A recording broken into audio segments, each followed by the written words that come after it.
VVD న్యూస్కు స్వాగతం. నిన్న రాత్రి రాజ్పాకాల ఫామ్ హౌస్లో జరిగిన పార్టీపై పోలీసుల పంచనామా రిపోర్ట్ ఇది. ఇక్కడ జరుగుతున్న విందు కార్యక్రమం పోలీసులు చెక్ చేసినప్పుడు ఎక్సైజ్ శాఖ నుండి పర్మిట్ లేకుండా విందులో మద్యం సర్వ్ చేశారని పంచనామాలో స్పష్టంగా పేర్కొన్న పోలీసులు ఎక్కడా డ్రగ్స్ గురించి ప్రస్తావన లేదు. కేవలం టెక్నికల్ అంశాల మీదనే రాద్ధాంతం నడుస్తుంది. ఈరోజు ఉదయం కేటీఆర్ ఇంటి వద్దకు భారీగా పోలీసులు మోహరించారు. కేటీఆర్ ఇంటి వద్దకు భారీగా చేరుకున్న పోలీసులు అడ్డుకుంటున్న బీఆర్ఎస్ నాయకులను అరెస్ట్ చేసిన పోలీసులు. రాజ్పాకాల ఇంట్లో జరిగిన పార్టీలో ఆయన తల్లి, అక్కలు, చెల్లెళ్ళు, వాళ్ళ పిల్లలు ఉన్నారు. ఇది రేవ్ పార్టీ అంటూ మీడియా ఛానళ్లు ప్రసారం చేయడం జరిగింది. అరెస్ట్ అయిన ఎమ్మెల్యేలు, ఎమ్మెల్సీలు, బీఆర్ఎస్ పార్టీ నాయకులను గచ్చిబౌలి పోలీస్ స్టేషన్లో పెట్టడం జరిగింది. ఈ విషయంపై పోలీసులు ఇంట్రాగేషన్ చేయడం జరుగుతుంది. ఈరోజు ఉదయం నుంచి ఇదే బీఆర్ఎస్ నాయకుడు, టీఆర్ఎస్ నాయకుడు మరియు కేటీఆర్ ఇంటిపైన సోదాలు నిర్వహించడం జరిగింది.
ఇసుక ఆక్రమణలు జరిగితే ప్రజలు తిరగబడాలని సీఎం చంద్రబాబు నాయుడు గారు ఒక పక్క చెబుతుంటే ఎమ్మెల్యేలు మాత్రం ఇసుక ఆక్రమణల గురించి మాట్లాడితే సొంత పార్టీ కార్యకర్తల మీదనే కేసులు పెడుతున్నారంటూ ఒక అభ్యర్థి, టీడీపీ అభ్యర్థి ఆవేదన వ్యక్తం చేయడం జరిగింది.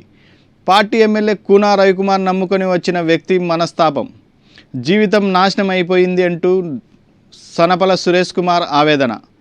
ఇసుక అక్రమ రవాణాను అడ్డుకుంటున్నారని ఆముదాల వలస శాసనసభ్యుడు రవికుమార్ ఆయన అనుచరులతో దాడి చేయించారు. ఎన్ని దాడులు చేసినా, ఎంత అణచివేసినా మీరు తప్పు చేసిన నాలు ఎదురిస్తూనే ఉంటా అంటూ మీరు బెదిరిస్తే భయపడితే ప్రశ్నించడం మానేస్తామనుకోవడం అవివేకం. పోరాటంలో ఎంతవరకైనా పోవడానికి నేను సిద్ధం. టీడీపీ వాడైనా వైసీపీ వాడైనా చెప్పేది ఒకటి, మనలో దమ్ము, బ్యాంకులో బ్యాలెన్స్ ఉంటే తప్ప రాజకీయాలలో దిగకండి. మనతో మంచిగా మాట్లాడుతూ వెనకల గుంతలు తవ్వుతారు. ఇదే రాజకీయం. ఇలా ఉంటేనే ముందుకు వెళ్తామంటే కేసులో కాదు, ఎవరితో కూడా దయచేసి ఎవడు రాజకీయాలని కానీ యువత ఎవడు భవిష్యత్తును పాడు చేసుకోకండి. నాయకుడు నమ్మి బయటికి తిరక్కండి. నేను నమ్మి నెలకు 3-4 లక్షలు సంపాదించుకున్నాను.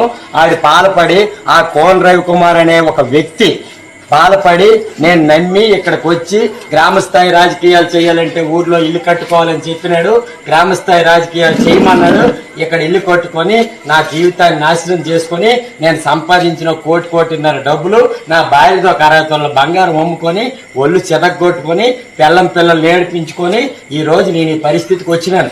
దయచేసి యువతకు ఒకటే సందేశం, నా జీవితం పోయినా రవికుమార్ నా ప్రత్యర్థి, రవికుమార్కి నేను ప్రత్యర్థిని అయినాను. అది నాకు సంతోషం. గ్రామస్థాయి రాజకీయాలు చేయాలనుకున్నావు, నియోజకవర్గ నాయకుడిని చేసినావు. గురువా నీకు హ్యాట్స్ ఆఫ్. నీకు అక్కడ తీసుకెళ్ళినా నేను వస్తాను. నా భార్య పిల్లలు చచ్చినా నీకే ఆ నింద నాకు తెలుగుదేశం పార్టీ మనిషిగా ఈ తెలుగుదేశం చొక్కాతో అరెస్ట్ అవుతాను. తెలుగుదేశం ప్రభుత్వం ఉంది, వైసీపీ వాళ్ళు 7 కేసులు పెట్టారు. నువ్వు వచ్చి 4 నెలల్లో 4 కేసులు పెట్టావు, 60 నెలల్లో 60 కేసులు పెట్టు. నువ్వు నన్ను వగ్గకు, నువ్వు వగ్గినా నిన్ను వగ్గను, నువ్వు 7 కాల్సి చేసుకో. 39 మంది బెటాలియన్ కానిస్టేబుళ్లపై కన్నెర్ర. తెలంగాణలో గత కొద్ది రోజులుగా బెటాలియన్ కానిస్టేబుళ్లు నిరసన వ్యక్తం చేస్తున్న సంగతి మనందరికీ తెలిసిందే. తమ సమస్యల మీద ఆందోళన చేసిన 39 మంది బెటాలియన్ కానిస్టేబుళ్లను సస్పెండ్ చేసిన రేవంత్ రెడ్డి ప్రభుత్వం. ఆందోళనలకు తోటి కానిస్టేబుళ్లను ఉసిగొల్పాలనే ఆరోపణలతో 8 బెటాలియన్ల నుండి 39 మంది కానిస్టేబుళ్లపై వేటు.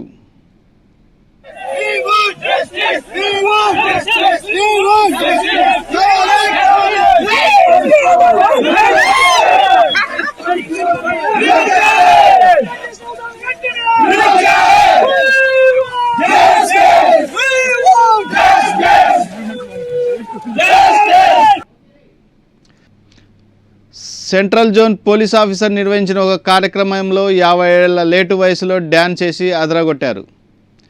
కానిస్టేబుల్ రాజేందర్ ముకాబులా పాటకు స్టెప్పులేసి తోటి సహచరులతో ఎంజాయ్ చేస్తూ ఈ వయసులో కూడా తన స్టెప్పులతో అదరగొట్టారు.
తమిళ హీరో విజయ్ పార్టీ పెట్టిన విషయం అందరికీ తెలిసిందే.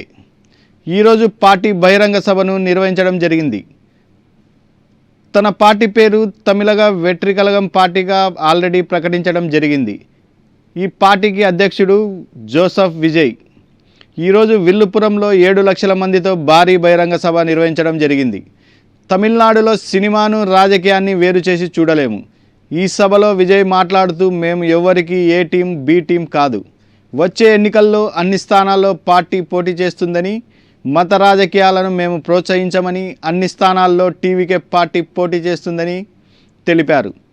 అన్నాదురై పెరియార్ పేర్లతో డిఎంకే దోచుకుంటుందని, బీజేపీ సిద్ధాంతాలు డిఎంకే రాజకీయాలకు వ్యతిరేకమని ఈ సభలో చెప్పడం జరిగింది.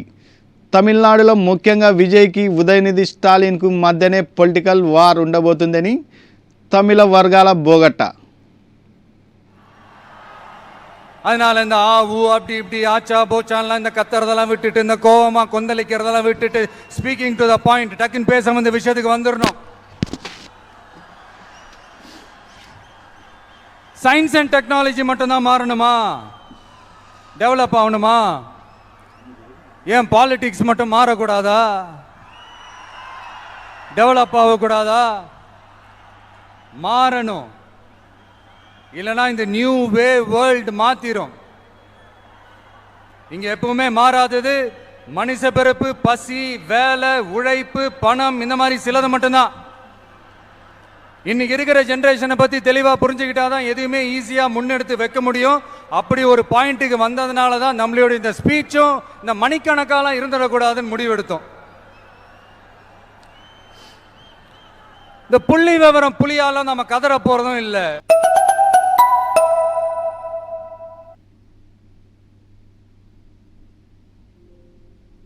న్యూస్ టీవీని తక్షణమే సబ్స్క్రైబ్ చేసుకోండి.